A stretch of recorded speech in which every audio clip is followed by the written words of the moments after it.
Hello and welcome to our latest Fenwick Elliott webinar. And today we're looking at compensation events under the NEC form. And in particular, looking at where the line sits between forecasting the impact of compensation events in accordance with the contract and submitting unsubstantiated and highly exaggerated claims. We'll ask, what does the NEC form actually provide for when providing quotations for compensation events prospectively? We'll look at what the safeguards are, both for the form itself and the applicable case law provide, to stop one party seeking to take advantage of another. I'm joined by two experts in the NEC field, my colleague and partner Claire King, who's listed as a recommended lawyer in the Legal 500 for international arbitration, and Who's Who Legal as a global leader for construction law. She was also a co-author of the NEC and CLC's joint guidance on the use of retentions for construction contracts.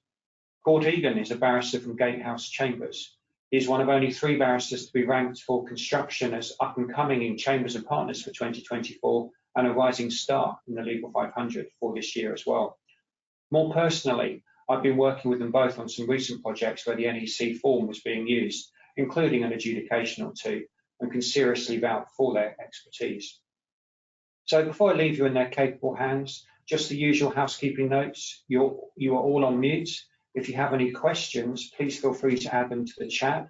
All questions will be asked anonymously, and please don't wait for the last 5 minutes to send the question in. There just won't be time to deal with them. And details of where to find the slides will be shared towards the end of the session. And of course, the webinar will be available for download in due course. So Claire, over to you. Thank you very much, Jeremy. As Jeremy said, we are looking at the NEC approach to forecasting costs in this webinar, and the guidance on what you forecast, what you use as actual, and how that dividing line works. I should say that we are going to focus on costs and forecasting costs and the rules on that, but there is obviously similar guidance on delay, and we've done a session on accepted programs previously which may be of interest, but a lot of the rules on forecasting that we're going to cover in this session equally apply in the context of extension of time, entitlements and delay. So we are going to look at the basics, focusing in particular on the provisions of clause 63 and 64, which are often overlooked, with a lot of focus going on what you can get a CE from in the first place, rather than looking at the sort of mechanics. We're then going to take sort of an overview of the key issues we've encountered in practice. So issues with defined costs, what do we mean by defined costs, forecast versus actual. Kort is going to deal with a hotly debated topic, when do we forecast from? We'll look at risk allowances and also issues with implementation. So when can you reopen a CE and when can't you? And then look at some safeguards and solutions if you do run into problems on your project, both facing maybe exaggerated claims from a contractor or arguably exaggerated claims from a contractor, but also equally on the flip side, maybe an assessment that is too harsh. So with that in mind, I'll just give you a quick sort of overview of the NEC approach and the ethos sitting behind it. As we all know, the NEC, certainly when it started out, was meant to be fairly revolutionary, and it puts collaborative working and risk management and early risk management at the very heart of how this contract works. Collaborative working requiring the early identification of problems and proactive approach to addressing these problems. Now, in order to achieve that, one of the mechanisms is obviously that compensation events need to be notified promptly, and there are condition precedents within the form on that, which we'll look at briefly later, and that the effects are forecast after a certain period of time, and the NEC 4 introduces the concept of the dividing date, which Kort will look at in more detail later. So the idea is you are looking forward and trying to forecast what is going to be the risk, so that you can effectively move on. You can try and agree it, you can move on, and everybody then focuses on the project rather than the commercial issues surrounding that risk. The argument is it also encourages the effective management of that risk, because you're tied into what you've agreed, and obviously you want to try and do the best you can in those circumstances. Now, obviously forecasting involves an element of guesswork, or educated guesswork would perhaps be more a better way of putting it. And the phrase "you win some, you lose some" springs to mind, and that's what my picture is meant to illustrate. Because obviously on one compensation event, somebody may come out in retrospect, if they forecasted maybe a greater amount is recoverable than it ends up costing them. They may come out on top, they may win that one, but the flip side is the next time round, it may go not as well, and somebody else may make slightly more money on it. So there are ups and downs, and I think that needs to be taken into account in the approach to quoting for CEs. But as said, the idea is the parties get it over and done with, they can move on, and the final account is all done and dusted, so you don't have a final account dispute at the end of the job. Problems can obviously arise, and Kort and me are obviously disputes lawyers, so we see them when they arise. Various causes that we see and we'll go into in more detail, but obviously at the heart of it, failure to adhere to the rules, and there are very clear rules in the NEC which need to be obeyed. Maybe people sit on forecasts and just wait till the actuals are available, and that may just be because they're less familiar with NEC and less comfortable with the NEC ethos. They're used to working on a FIDIC contract or a JCT contract, and adapting to this new way of thinking, it is slightly counterintuitive to how they've been brought up, as it were. Or it may be that the forecast is being used to submit a very exaggerated claim from the PM's perspective. Now, that may be because somebody is very worried about the risks that may happen as a result of this compensation event and how much it's going to cost. Or it may be a chance to sort of take commercial advantage. You get a range. But just going back, the NEC approach to the whole idea is that you can sort it out and move on. So with that ethos in mind, I'm just going to look at the basics before we look at some of the issues that we sometimes see arising. So as I said, I'm going to focus on clauses 63 and 64 in relation to cost. Now, really the key clause is clause 63.1 in relation to cost, although there's sort of an equally a similar provision in relation to forecasting and actuals in relation to time. The change to the prices is assessed as the effect of the compensation upon the actual defined cost of the work done by the dividing date, the forecast defined cost of work not done by the dividing date, and the resulting fee. The dividing date is new in this version. I know Kort's going to explain that in more detail, but it is clear from the provision when you take that date from, or it should be. If the PM's issued an express instruction or notification or is revising an earlier decision, it's that communication date. Other CEPs, it's the dividing date of the date of notification. And as I said, time has a similar concept. The rest of the clause also lays down rules, and I'll just refresh people's memories on them. Some of them are very relevant to the forecasting, and some are less, but useful to know about anyway. The parties may agree rates and lump sum prices to assess the change to the prices. It's a useful catch-all provision that essentially provides for commercial negotiations. It wasn't there in the last form, but it's a very sensible provision in my value, and it's worth keeping that in mind. You can agree it.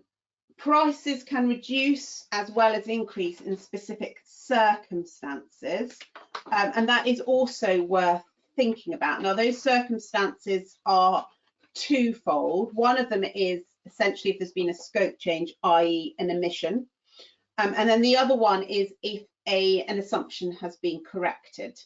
And we'll talk about assumptions as a tool that can be used in navigating this in more detail later.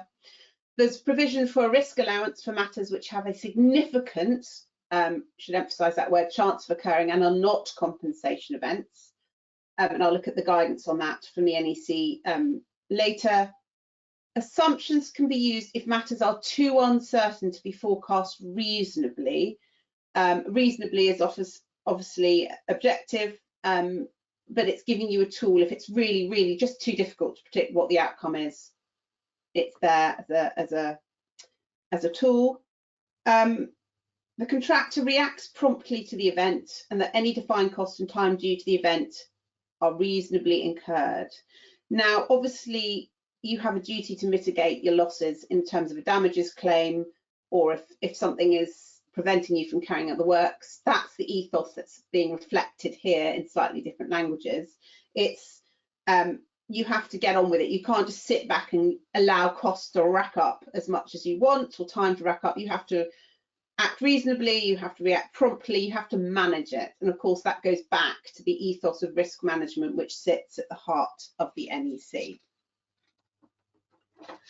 So finally, in terms of basics, the PM assessment. Now, there are 4 grounds specifically where the PM can decide that they're going to assess this rather than relying on the contractor's quotation.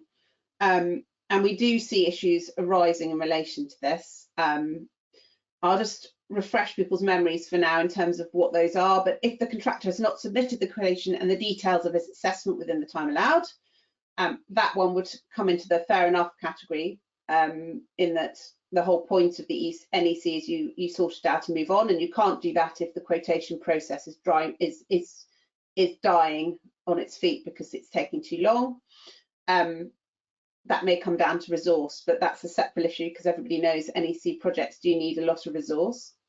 Second one, if the project manager decides that the contractor has not assessed the compensation event correctly in the quotation and has not instructed the contractor to submit a revised quotation. Now, that could be interpreted fairly widely. What is correct and what isn't is itself quite often a matter of debate. If you're facing that issue, then you may want to challenge why they're saying it's not correct what you've done. That may come down to the underlying merits of the forecast and a judgment call in terms of quantum, or it may come down to the rules and if the right rates are being used, etc. But it is there, and it is quite wide. If when the contractor submits quotations for the compensation event, it has not submitted a programme, alterations programme, which the contract requires it to submit. Now, this comes back to the acceptor programme, and we could do a whole webinar and have done a whole webinar on acceptor programmes, but it's always in the contractor's interest or subcontractor's interest to have an acceptor programme accepted, because then this doesn't apply. If when the contractor submits quotations for the compensation event, the project manager has not accepted the latest programme, same thing. But more focused on whether it's a correct programme or not. So there are various grounds for the PM assessment. Obviously, that raises questions of when the dividing date is for that assessment, which we will discuss later. So key issues. I'm briefly going to cover defined cost before handing over to Kort. So defined cost, forecast or actual defined cost. I think people sometimes, especially when they're new to NEC, forget that defined cost is very much a defined term with rules attached to it, and you need to obey those rules. It doesn't mean actual cost. It means defined cost with a capital D and a capital C. So, for example, in option C, target cost contract, it's the cost of components in the schedule of cost components less disallowed cost. I will show an extract from the schedule of costs components on the next page, but it is a detailed rule book of 3 or 4 pages long and often subject to a lot of amendments, which you have to check each resource that you are pricing for obeys when you put in your quotation. And although the latest NEC has made amendments, have dealt with this somewhat, and a lot of people amend their contracts to suit this, working areas is one such example. And equipment rates, staff rates, if you're pricing somebody and they've got the wrong job title, you may get a lower rate, etc. So all these sorts of things you need to think about in advance, ideally, but try and deal with it by agreement if there is an issue. But essentially the rule is follow the rules. It's not hard, and it's not a carte blanche to higher rates or overblown claims. Defined cost is defined by definition. Disallowed cost is also something that people sometimes include. And again, there's a very detailed definition of disallowed cost, for example, in option C. And again, that is often amended, so you need to check the amendments. Things like it needs to be justified by your accounts and records, should not have been paid, you have to have given an early warning. All these sorts of arguments can be applied to a quotation. So you do need to think about disallowed cost, even when you're putting your quotation together, and how you're going to evidence that it's not disallowed cost. If it's not disallowed cost or defined cost, then it's part of the fee. So it's in your interest to make sure that whatever you're putting in there that you want payment for is part of defined cost. So I'm just going to show a page. This is the short schedule of cost components. I have snapshotted the wrong one in, but if you have a look, essentially it's the same rules in that there are detailed categories of rules for people, equipment, machinery, subcontractors, charges, manufacturing, fabrication, design, and insurance costs. They're all in there, and you need to follow them. So with that, I'm going to hand over to Kort. Thanks, Claire. So what I've done on this slide is I've put clause 63.1 in NEC 3 and NEC 4 next to each other, basically to see the developments, and also that allows you to understand effectively what the NEC are trying to achieve in NEC 4. So the underlined points on the right hand side reflect the changes from the NEC 3 version. And we can see in the first and second bullet point, we get the insertion of the dividing date. Now, obviously, people are used to using the term dividing date, but now it's expressly included. But the main differences, from my perspective, are in the final two paragraphs. Because if we look on the left-hand side, we only had reference to what happens if the project manager instructs or should have instructed something. And obviously, as a lawyer, whenever anything says should have done something, that's naturally going to create a factual dispute as to when something should have been done. If we look at the right-hand side, what we can see there is that effectively it's been fleshed out and greater certainty is trying to be achieved. Because in the second paragraph, so the middle paragraph on the right-hand side, we can see that it's an expanded clause in terms of it's now not just referring to giving an instruction, it's also issuing a certificate or changing an earlier decision. And in saying in those particular scenarios, the dividing date is the date of that communication. But probably even more significantly, the final paragraph is saying, well, what happens in different scenarios where there are other compensation events? And it's making express that in that scenario, the dividing date is the date of notification of that compensation event. So from my perspective, NEC 4, it has fleshed out the clause and it looks like it's going to provide greater certainty. But obviously, until we see disputes coming in on the particular terms of the second and third paragraph, I would say it's still up in the air, the extent to which it's been able to successfully achieve those aims. And if we look at what actually was the motivation behind those changes in NEC 4, well, in the first paragraph there, I've set out what I would say the NEC's purpose is in respect of making express the dividing date, because they say the aim is effectively to prevent the practice of a project manager making a retrospective and selective choice between a quotation and the final recorded costs of dealing with a compensation event. So what it's basically saying there is it wants to avoid a situation where a project manager has the quotation and has evidence of all actually incurred costs, and they obviously say, well, I'm going to assess actually incurred costs rather than your forecast, which obviously undermines the purpose of clause 63.1. So that's why the dividing date has been made express, and also the circumstances in terms of when the dividing date applies have been beefed out. And the final quote that I've taken here on this slide, I think actually every sentence in itself is quite interesting, was the first sentence is, this supports the intention of the NEC that assessments will usually be forecasts. So there the NEC are making express that in most scenarios it envisages that assessments are going to be based on a forecast rather than actual costs already incurred. And the second sentence, in my experience, is also, I'd say if anything, it's probably overly optimistic, because it says where work has had to start before the quotation has been submitted, or even before the instruction to submit was given, it is, quote, inevitable that the forecast component of quotation will be influenced by the cost already incurred.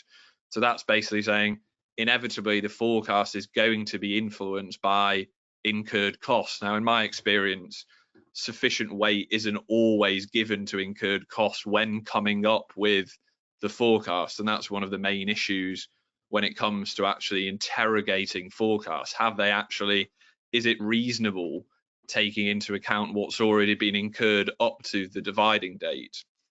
And then the final sentence, again, this is probably the most important one, which is why I've underlined it. That states, for most cases, the inclusion in the clause of a dividing date set early in the assessment process reinforces the point that compensation events are not cost reimbursable, but they are assessed on forecasts with the contractor taking some risk.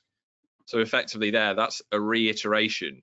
This is a forecast. Obviously there is risk there, but inevitably it's taken at a time where all the relevant information isn't available, and that means there's always going to be some risk and some give and take when it comes to what actually transpires. Now, one of the particularly interesting points stems from clause 64.1. One of the circumstances, as Claire has already mentioned, is if the project manager decides that the contractor has not assessed the compensation event correctly in the quotation, and the PM has not instructed the contractors to submit a revised quotation.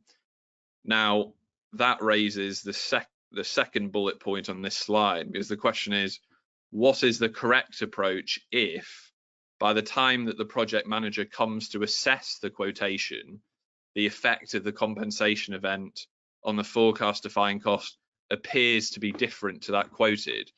Because normally, even if the parties are following the strict timeframes, i.e. they've not agreed any extensions, there is going to be some lag between the production of the quotation and the point at which the PM's coming to assess it.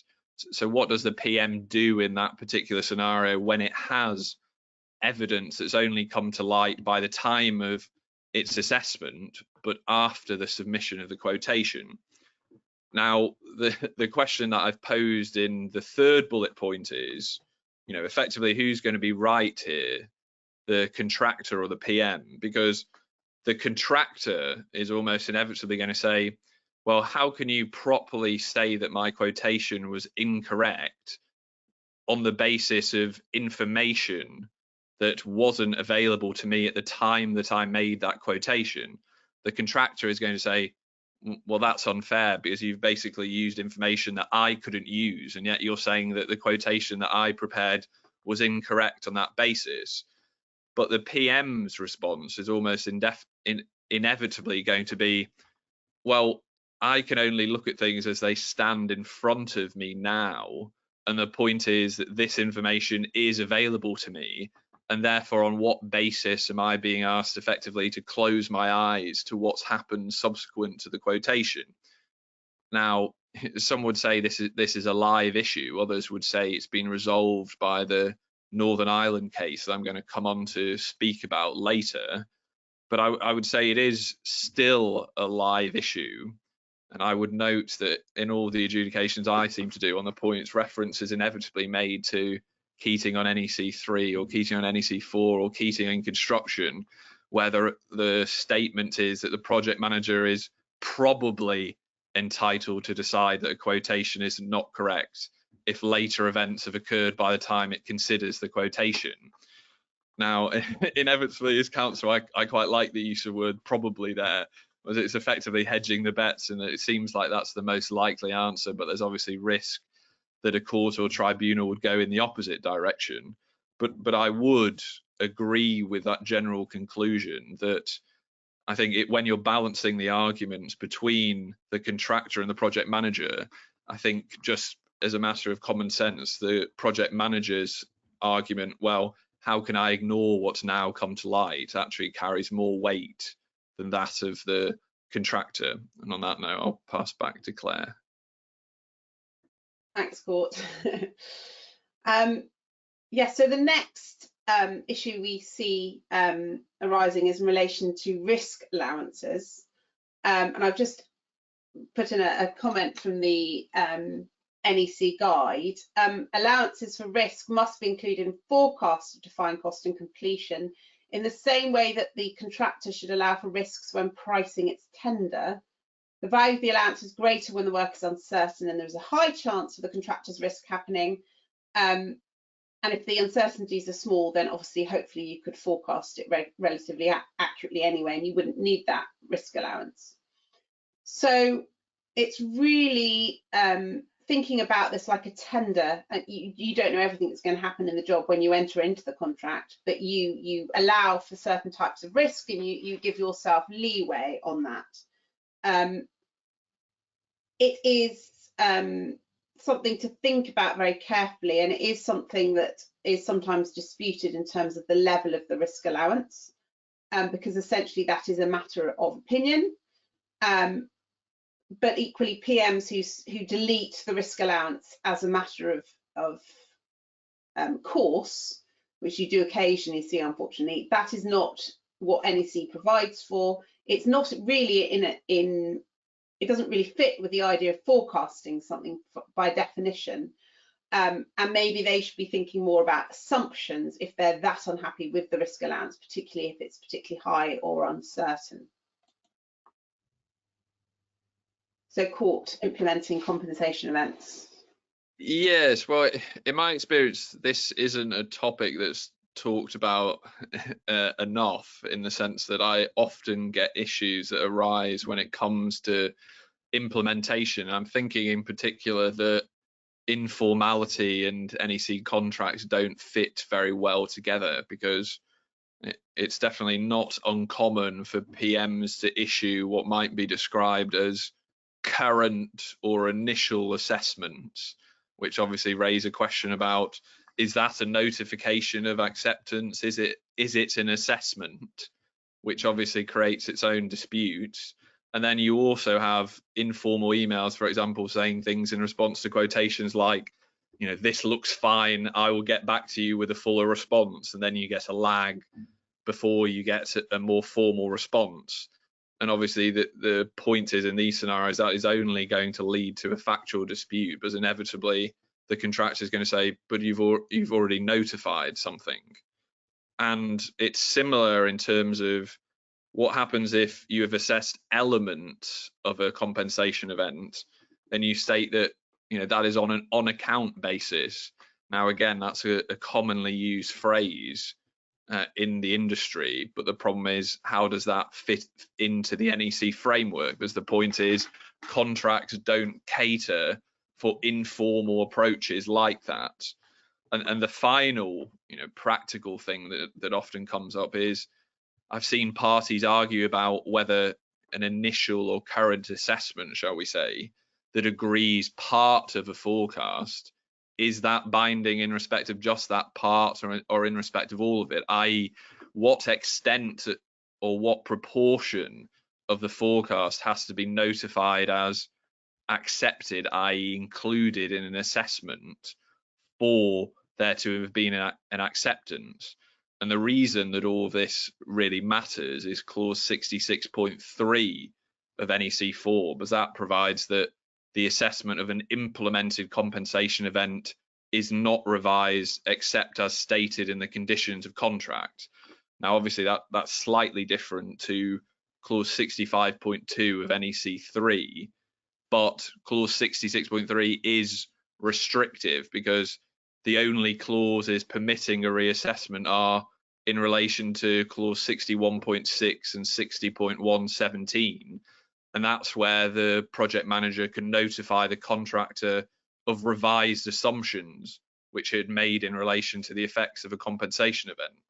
So really the note here is to be careful about informality, because that's going to be producing disputes as to whether implementation has occurred, and therefore pursuant to clause 66.3 whether the assessment can be revised or not.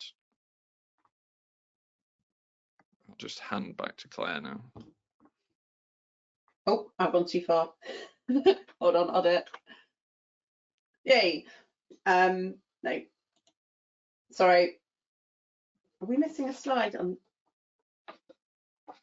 Okay, so safeguards. Assumptions, I found my slide, sorry. One of the important safeguards in the concept of forecasting is assumptions. And they are meant to be used to price a compensation event if the effects of a compensation event are too uncertain to be forecast reasonably. They are a project manager tool in the NEC 4, but you would hope that the project manager would take on board what a contractor was saying if they were saying, this is so, I just don't know what's going to happen here, I cannot forecast this. The whole point about assumptions is you lay them out clearly, they can be corrected later on if they prove to be incorrect, and then the quotation can be revised. So this is a really important tool that can be used where forecasting is essentially, you know, you're guessing, essentially. It's not a forecast, there's no basis of doing it. You can put in rules for the tendering exercise, essentially. Now, the NEC guide on risk allowances does say that the project manager should, hopefully in consultation with the contractor, decide where they want to limit this uncertainty. I think it's, I can understand why it's in the gift of the PM. Otherwise, it may be that a contractor, if they didn't want to do forecasts and they just wanted to get their costs back, they're worried about it, would essentially use it as a tool to sort of do a retrospective rather than a prospective job on the CE. But if it's used properly, if for very difficult CEs, it is really important to keep it in mind. And obviously a good project manager acting in mutual trust and cooperation would hopefully take cues from a contractor if they're saying, look, I just can't do this, I need to have assumptions here. So another safeguard that I think sometimes all too often is reviewed as the end game and the sort of where things haven't gone right rather than as a tool in itself is the dispute resolution options in the NEC.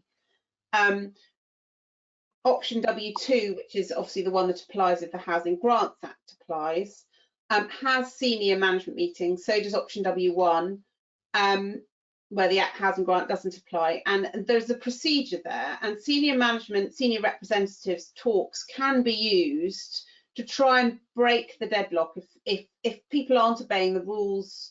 Maybe the project manager is just striking through the risk allowance, or maybe the contractor isn't obeying the schedule of cost components or is just putting in huge risk allowances. If there's matters of principle or it's high value, then it's worth thinking about escalating to try and nip things in the bud before things escalate and you end up in a sort of snowballing effect where you end up on a sort of path to a final account dispute, which you don't want. Adjudication obviously is much more costly as an option. So that would only really, you'd want to be using that early doors if it was really high value perhaps, or important matters of principle. You think, hang on a minute, if they've got this wrong, we're going to be in this position for the entire project, or somebody's just not acting reasonably. Is it worth thinking about it? as a quick and easy matter of principle, so we can get it through, everybody knows the rules, and we can move on. So it's important to think this as a toolbox, especially the senior representatives meetings earlier on in the job. It's a way of escalating, it's a way of removing the emotion from the people who are just dealing with the project day in day. And think carefully about the timing. Don't assume that this only has to be at the end of the job. If you can see things going wrong, you can see it's high value, you can see matters of principle, think about it, using it earlier on as a way to cut through the problems and stop them escalating. So handing over to Kort, hopefully. Thank you.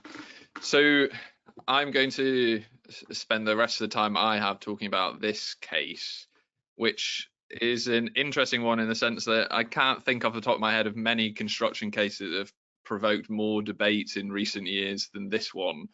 I also can't think of many cases that people have tried to distinguish as many times as I've seen this one try to be distinguished. So I'm just going to give an overview of the case and then basically question how widely can it be applied. So if we begin with the facts in as brief a manner as I can. So the employer awarded the defendant, so the consultant, 2 asbestos surveying services contracts in December 2012, and they were in the form of the NEC 3 professional services contract, June 2005 as amended. So the contracts related to 2 different areas, the Belfast and the North East areas.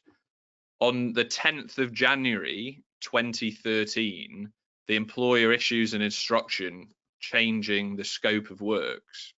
Now, the employer didn't notify the instruction as a compensation event under the terms of the contract, but it ought to have instructed the consultant to submit a quotation on that date. So what then happens is the consultant ends up notifying the compensation event on the 21st of May 2013. So that's over 4 months later.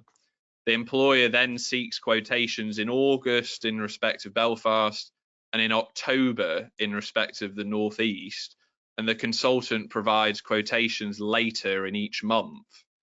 But in November 2013, the employer rejects the consultant's quotations and assesses the effect of the compensation event as 0. Now, inevitably, the dispute gets referred to adjudication. The adjudicator makes a temporarily binding decision, and the employer makes a payment in accordance with it. The employer then issues proceedings challenging the decision and claims repayment, and the High Court in Northern Ireland was the tribunal under the NEC 3.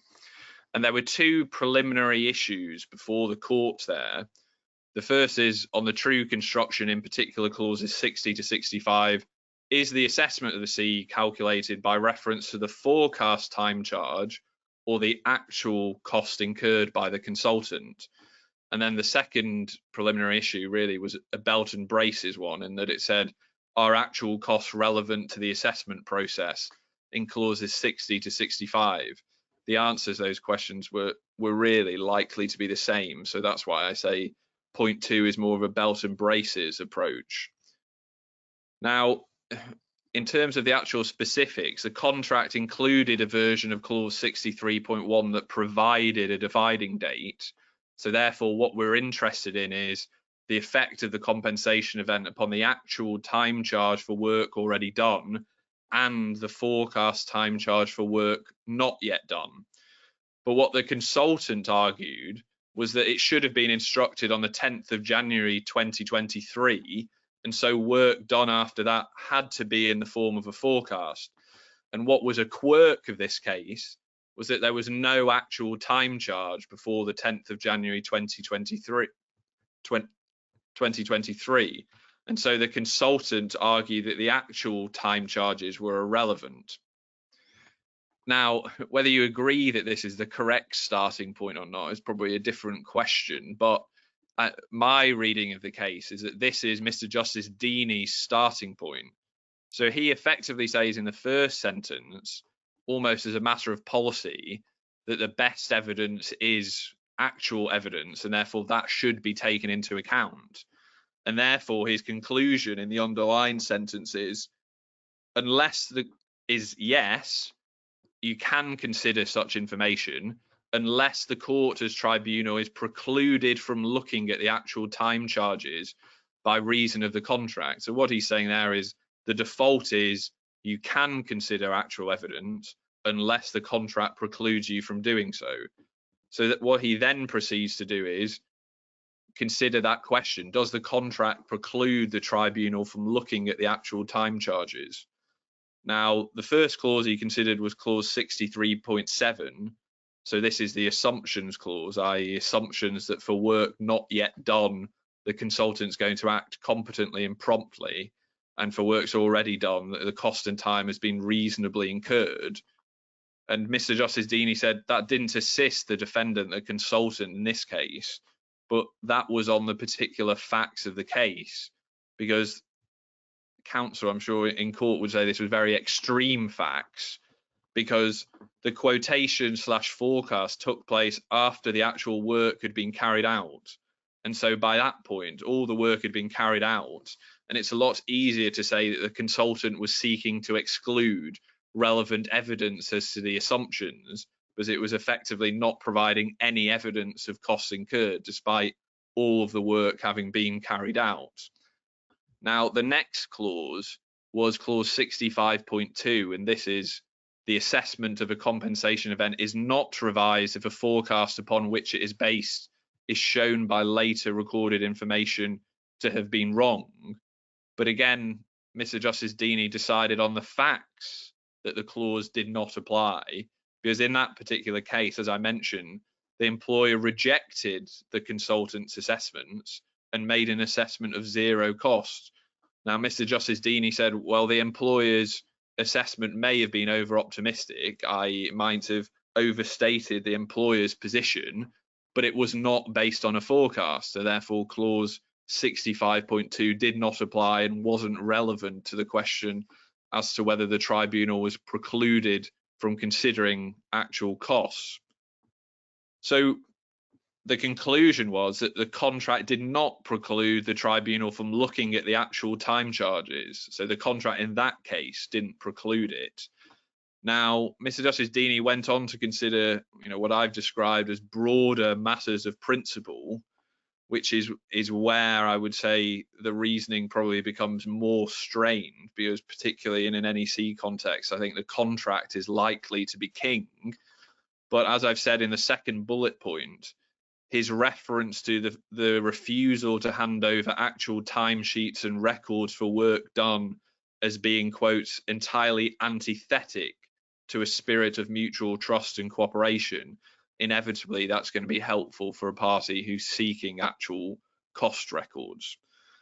Now, in terms of the final paragraph, what I mentioned there is there are clearly some paragraphs of the judgment that are difficult to say that they are of wider application. I've noted particularly paragraph 50 there, because in that, Mr. Justice Deeney does say that one of the distinguishing features of this case was that the forecast was in reality a claim for work already done by the time of the quotation. And that, just as a matter of fact, is likely to be different to a lot of the cases we see arise under NEC contracts. So what Mr. Justice Deeney ended by doing was he refers to the Bwilfer case, and he recognised that case was not on all fours with the case before him, but he nevertheless stated at 54 the question at the bottom of the slide, and the famous phrase is, why should I shut my eyes and grope in the dark when the material is available to show what work they actually did and how much it cost them?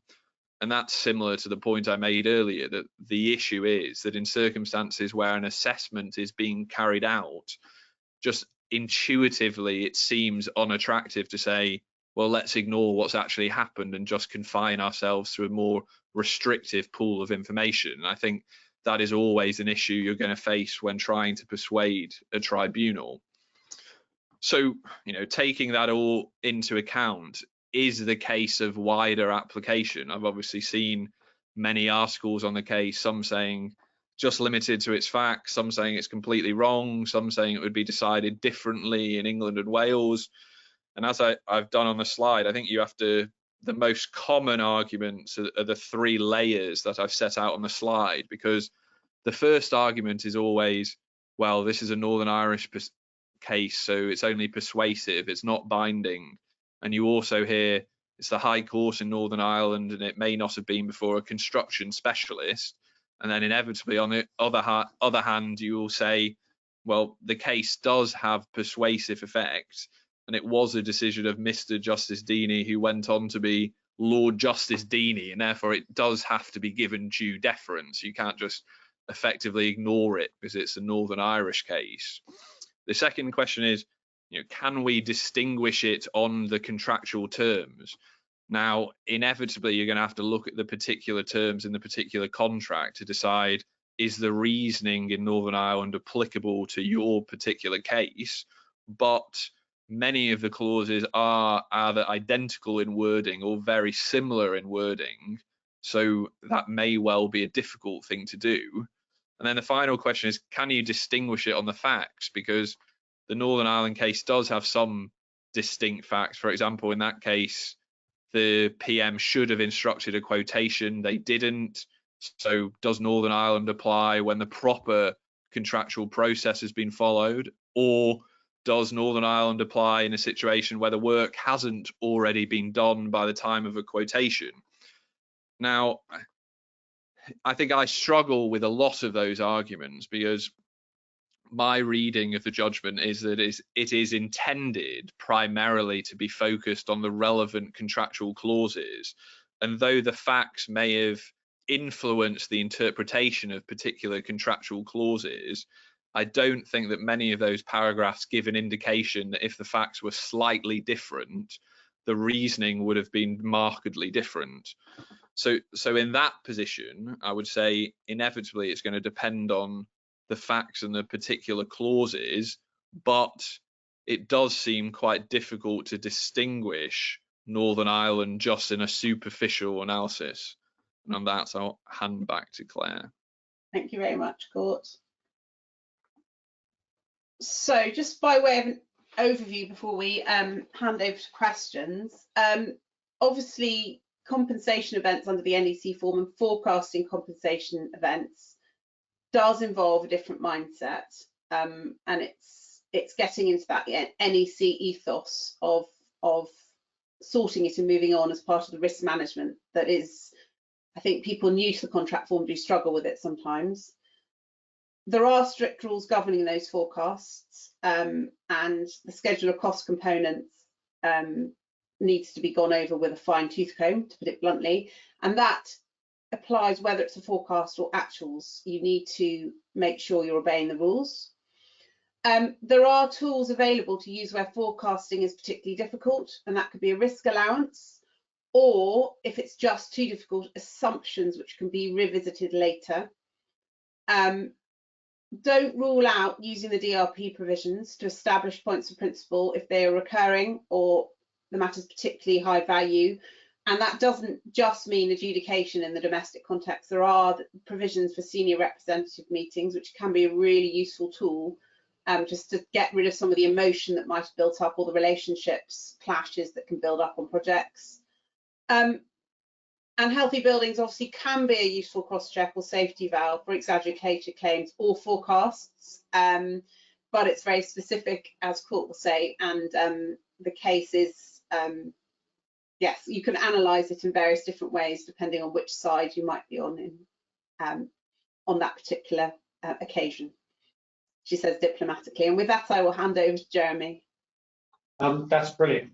Thank you both very much for a very thorough and super engaging discussion, which has been noted by perhaps a record number of questions that have been coming in right from the start of the webinar. So thank you all very much for that. I've tried to group them together a bit to try and deal with them. Perhaps we'll start at the end. There have been quite a few about the healthy buildings case. One question, the questioner notes that the case is not a binding authority, and notes that obviously it did, well, and notes that it didn't follow the assessment procedure of the contract, and wonders whether you have a view on how the court might decide to assess the compensation event where actual costs are known whether it would apply the contractual assessment process or look at actual cost damages principles. There's a more general question, simple one. Do you think that the Northern Ireland case would be followed by a court in England and Wales? And I appreciate you touched on that briefly. And then there was a third one, notes that the judge supported the basis of assessment that quite simply was not what the contract said. Then it says 63.1 requires what is in effect a retrospective forecast. Subsequent events might help to ascertain whether or not the forecast was a reasonable one, but surely the fundamental requirement is still a retrospective forecast. So there's some comments on the case and there's some general questions. So Kort, I mean, if there's anything else you want to add on the healthy buildings case, I think now's your chance. Well, I'll inevitably have to build in some council allowance to this, and then I'll say it depends on. I appreciate that. I appreciate that. Every case is decided on its facts, obviously. Yeah, because I could be arguing either side shortly, so yeah, I'll give myself some leeway. But I would say that I think the crux of healthy buildings is almost that point at the end of, you know, if you have the information available at that point, what is the basis upon which you can ignore it? Because, you know, where I would probably differ with Mr. Justice Deeney is I wouldn't say the starting point is, you know, what as a matter of policy or principle is the position in terms of actual costs, and then look at the contract, whether that comes to a different conclusion. I think you have to look at the contract first, and then you have to decide what's permissible and impermissible. And I would probably say, you know, inevitably as a lawyer coming across this in a dispute scenario rather than somebody who's drafted it, I think the issue there is that when you look at the contractual clauses, I think one of the most forceful arguments is the NEC form could make clear what information can or cannot be taken into account at the particular point of an assessment, but it chooses not to do so, you know, whether that's for whatever reason. And obviously, you know, you can imagine council submitting that, well, the contract, when you look at the clauses, you know, it's a matter of interpretation, but there aren't really clear words indicating that you cannot take into account, you know, subsequent actual information. And in those circumstances, what's the contractual or other basis for, you know, as Mr. Justice Deeney said, closing your eyes to the actual information? So that would be, you know, as I say, I think one of the stronger points when you're seeking to apply healthy buildings, and an approach that I think if council was arguing to the opposite, I think they'd really struggle to try and overcome. Okay, no, I mean, it's interesting. I suspect that we could debate the healthy buildings case all day. But there have been some other questions that I think I've tried to group together under the banner of issues you might see in practice in respect of forecasts under the NEC forms. Or perhaps I haven't grouped it right, but there's been questions about the types of pricing documents that you think might best suit valuations of compensation events. There's been questions about practical steps to take on early in the process to try and identify exaggerated claims. Would it be, or it's a simpler one, would it be useful for a contractor to be able to state the assumptions they're making? And if so, when would they do it? So I suppose people are looking for practical advice or comments. I personally think it would be useful for a contractor to be able to put the assumptions, but that is not what the contract provides for. So if you as a contractor want to state your assumptions, I would do so by liaising and trying to get the project manager to allow you to do that contractually so that you can officially revisit them later. Because otherwise the contract doesn't expressly state that you as a contractor can put your assumptions and allow it to be revisited later on that basis. And I think if you put assumptions in there without the project manager mandating that, it could cause a dispute in itself going forwards if you then as a contractor want to revisit it. So what you need to do is really engage with the project manager, explain why you need assumptions. Perhaps the risk is just too difficult to forecast, and do it that way, trying to get that conversation going as to why you really need assumptions, so that he can list them and agree with them in advance. Okay. Yeah, I think the only point I would probably add to that is that in my experience, contractors could probably be more aware of the assumptions in clause 63.9, because obviously there the assumptions are that the contractor is going to react competently and promptly, and in my experience probably enough thought and justification isn't given to actually trying to demonstrate that the forecast matches that assumption, you know, either in terms of amount or in terms of explanation and justification. So I think contractors should really bear that in mind at the very earliest stage, that inevitably a PM is going to use those assumptions and try and analyze the quotation through that lens, and they obviously have to bear that in mind. So it's almost selling the fact you've done that, and it's built into the quotation that you've just sent. It's baked in, and why is it baked in, and how can you prove it's baked in already? Okay, brilliant. Well, thank you both very much. I've noticed that we are approaching 1 o'clock, so probably time to bring the webinar to a close. But thank you all very much for attending. Thank you all very much for your questions. It's just time for me to say that our next webinar takes place in a month's time, Thursday, 12th October, same time, 12 noon, and partner from Fenwick, Elliott, Ed Foyle. We're joined by Sanjay Patel, KC from 4-Pump Kort, to look at design and understanding your design obligations in the contract. So hopefully many of you will be able to join us then. And so for today, just simply say thank you very much again, and thank you to Claire and Kort for your valuable insight and input. Thank you and goodbye. Thank you.